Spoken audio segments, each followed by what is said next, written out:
Hello guys! Ayan, magluluto na naman po tayo. Meron tayo ditong 5 itlog, isang basong asukal, breadcrumbs, pistachio, salted butter, vanilla powder, baking powder.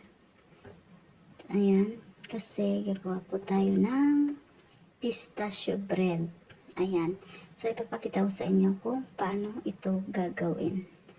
Ayan, ito pala yung mixer natin. Ayan, so sisimulan na natin ang ating pistachio bread. Ayan, nilagay ko na yung 5 itlog.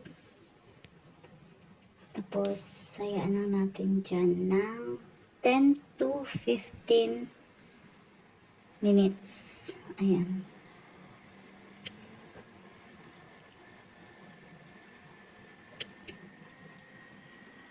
Ayan, gaganyan lang. Hintayin natin na matapos ang 10 minutes or 15. Ganun. Ayan, 10 minutes na po yan. So, nilagyan ko siya ng cardamom powder. Ayan. Ganyan na po yung itsura niya after 10 minutes. Tapos, lalagyan na natin ng asukal. Yung isang basong asukal, ilalagay na po natin. Tapos, hayaan lang natin muna ulit dyan ng 5 minutes na pag-mix. Tapos, dito tayo sa kabila. Ayan. Yung pistachio, isang baso. Tsaka breadcrumbs din yan guys, isang baso. Ayan, hanggang sa wala nang buo-buo. Ayan na nga. At saka nilagyan ko na po yan ng breadcrumbs guys. So, lalagyan na lang natin ng baking powder. Ayan, kalahating kutsarita lang. Ayan, tapos halo-haloin na natin. Ayan, so after 5 minutes guys, ito na yung itsura niya. Lalagyan na natin ng vanilla powder. Ayan. At ito na po lang tinunaw ko na unsalted butter at saka yung minix ko na breadcrumbs tsaka pistachio. Ilalagay na natin, kalahati muna. Ayan, kalahati lang muna kasi hindi siya pwedeng biglain. Titigas yan siya guys. Tapos, ilalagay natin yung tinunaw natin na butter. Ayan.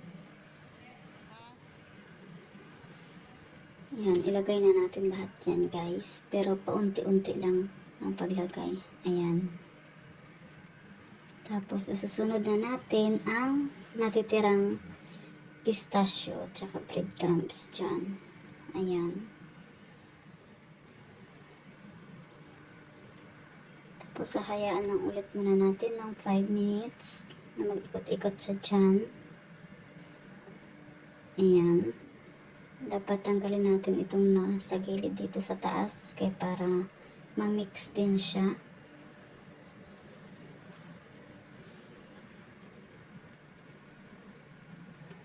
Ayan.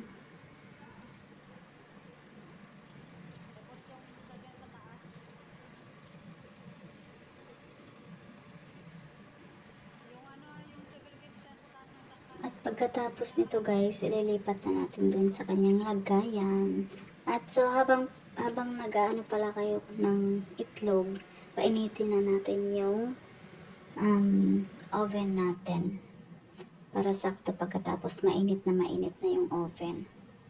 Tsaka yung bubuksan natin guys, yung sa baba lang. Tapos ilalagay lang natin sa 180 degrees Celsius yung init niya. Ayan, nilipat na natin siya sa kanyang Pyrex.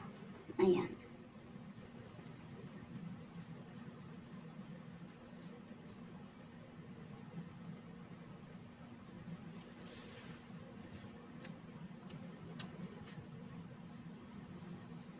Ayan na guys. Ayan. Ang ganda ng ano niya, ng texture niya.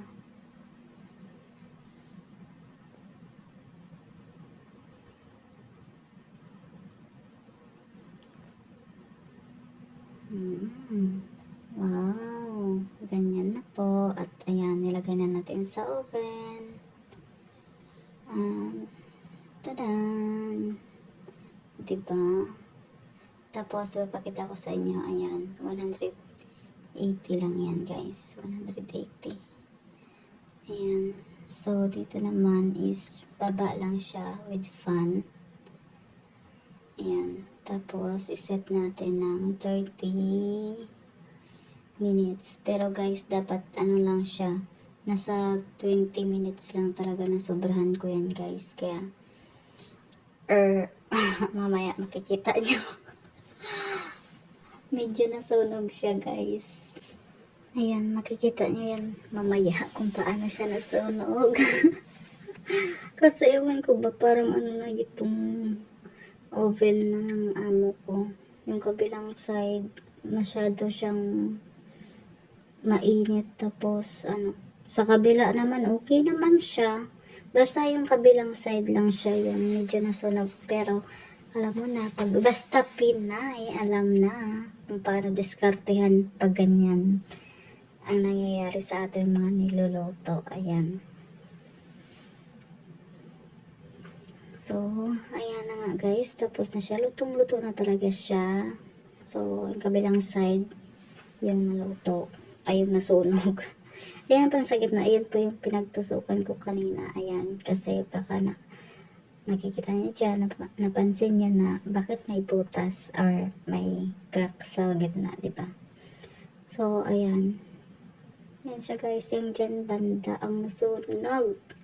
Pero, ayan, yan yung guys. Ayan, sunog talaga yan dyan. Pero sa kabila, okay lang siya. Ayan. Ayan, malambot siya, guys. Diba? Malambot siya.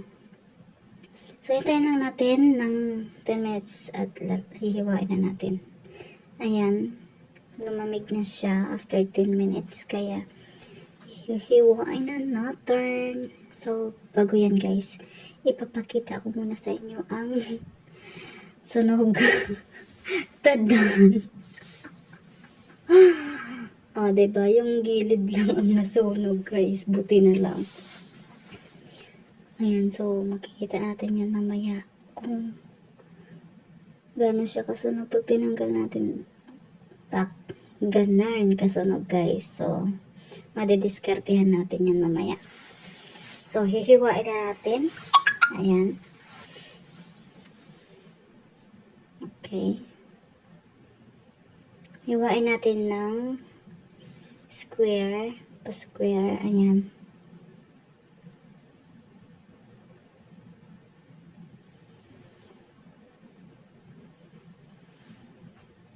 Ayan. Yan, okay lang yung kulay na yan. Tapos, lalagyan na natin ng asukal. Ayan, asukal po yan na pinowder ko lang.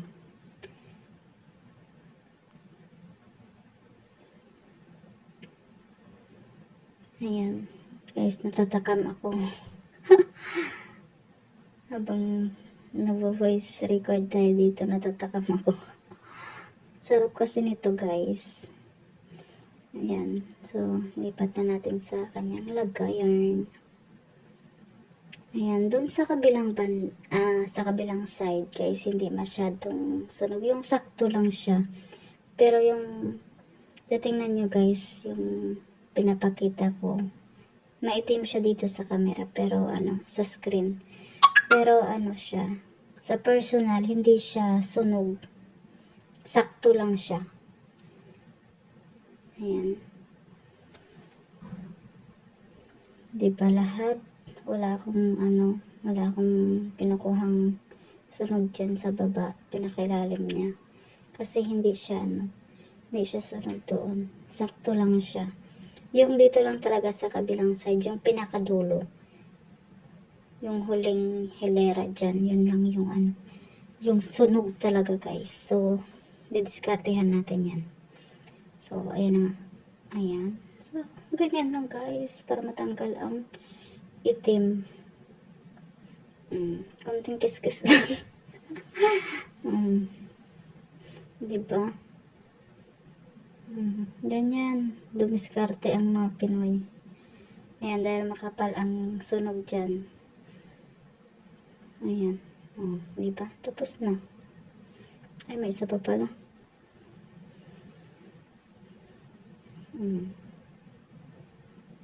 Kaya hindi uubra sa akin yung sunog-sunog na yan. Kay madidiskartihan natin yan, guys. Oh, kita nyo yun. Oh, diba? Ganyan, dumiskarte. Oh. Kainin na natin. Bakit ba? Isa pa. Kay nasarapan talaga ako, guys. Favorite ko ito. So, ito na nga, guys. Ito na siya. Ayan. Ito na yung finished product natin. Finished product. Ayan. Natatakam ako, guys. Wow. Diba? Ang sarap nito.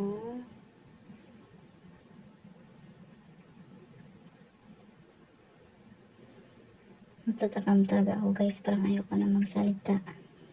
Lunok-laway na lang talaga.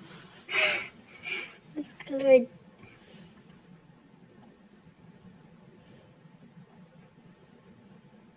Ayan.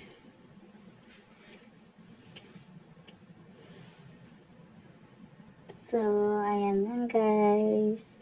Thank you for watching, guys. Ayan. Salamat sa inyong lahat. So, bye na, guys.